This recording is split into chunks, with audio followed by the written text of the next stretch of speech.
रुको, क्या आप भी परेशान हैं? क्या आपको भी लगता है कि आपकी ज़िंदगी में बहुत ज़्यादा परेशानियां हैं? क्या आपको ये लगता है कि अल्लाह आपको इतना क्यों आज़मा रहा है? अगर ऐसा है तो आज की वीडियो आपके लिए है। क्या कभी आपने सोचा, जब ज़िंदगी में बार बार तकलीफ़ आती है, रुकावटें आती हैं, परेशानियां आती हैं, मुसीबतें आती हैं, तो क्या ये सज़ा है या इशारा? याद रखो, अल्लाह अपने बंदे से नाराज़ होकर इसे नहीं आज़माता। वो आज़माता है ताकि इसे करीब करे, इसे मजबूत करे।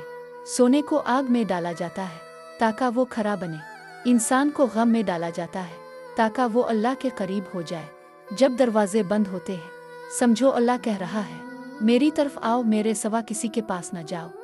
शायद तुम्हारी दुआ कबूल नहीं हो रही क्योंकि अल्लाह ने तुम्हारे लिए इससे बेहतर लिख रखा है। शायद तुम्हारा नुकसान हो रहा है क्योंकि अल्लाह तुम्हें किसी बड़े नुकसान से बचा रहा है। ये जो आंसू हैं ये बेकार नहीं, ये वो रातें हैं जब तुम अल्लाह से बात करते हो और फरिश्ते तुम्हारा नाम ले लेकर सुनाते हैं। तो सब्र करो, जो चीज़ चली गई वो तुम्हारी थी ही नहीं, और जो आने वाली है वो तुम्हारे सब्र का इनाम है। अल्लाह कभी बेइंसाफ़ी नहीं करता, वो जानता है कब देना है, कितना देना है और कैसे देना है। बस तुम अपना ताल्लुक़ इससे मजबूत रखो, क्योंकि जिसका अल्लाह हो इसका कोई कुछ नहीं बिगाड़ सकता। तो आज से परेशान होना छोड़ दो, हर हाल में खुश रहना सीख लो।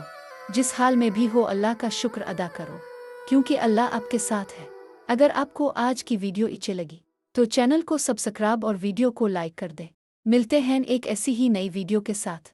कलम की ताकत।